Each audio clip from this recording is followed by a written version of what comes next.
Bonjour, chers frères et sœurs. Bon dimanche à tous et à toutes et excellente semaine. Oui, chers frères et sœurs, nous reprenons le cycle normal des dimanches du temps ordinaire. Nous sommes au 14e dimanche du temps ordinaire année C. Dans la part de l'Évangile, Saint Luc nous relate l'envoi en mission des 72 disciples du Christ.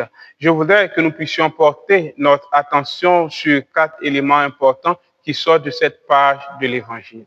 Le premier élément important à prendre en compte, c'est le choix des 72. C'est Jésus lui-même qui choisit parmi ses disciples 72 et les envoie 2 par 2 pour dire qu'on ne s'envoie pas en mission, qu'on est envoyé en mission. C'est le Seigneur qui choisit ses missionnaires. Et Saint Luc mentionne bien que ses disciples sont envoyés dans les lieux où Jésus lui-même devait y aller. Qu'il s'agit dans la mission de parler et d'agir au nom du Maître, au nom du Seigneur.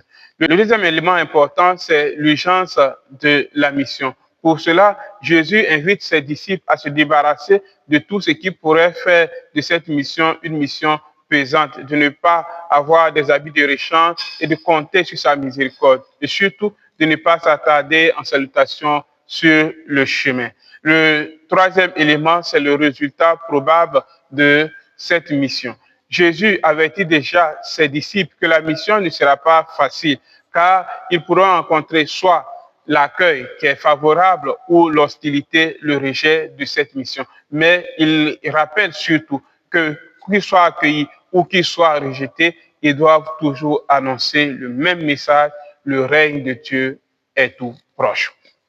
Les chers frères et sœurs, après avoir annoncé, après avoir agi au nom du Seigneur, au nom du Maître, les disciples viennent rendre compte. Ils sont animés par cette joie de pouvoir triompher sur Satan, sur les forces du mal. Mais Jésus les invite à voir au-delà de ce triomphalisme, de voir au-delà de cette situation leur propre salut, qu'ils soient plus heureux d'avoir leur nom inscrit dans le livre de vie. C'est dire qu'ils doivent être plus heureux d'avoir été fidèles à la mission, d'avoir été de bons chrétiens et de bons disciples, de bons missionnaires du Christ. Oui, chers frères et sœurs, dans notre mission, d'annoncer la parole de Dieu, de témoigner de Jésus-Christ dans ce monde, nous ne devons jamais oublier l'élément important que nous devons aussi travailler pour notre propre salut. Il ne s'agit pas seulement d'appeler les autres à la conversion, nous aussi, nous devons œuvrer pour notre propre conversion.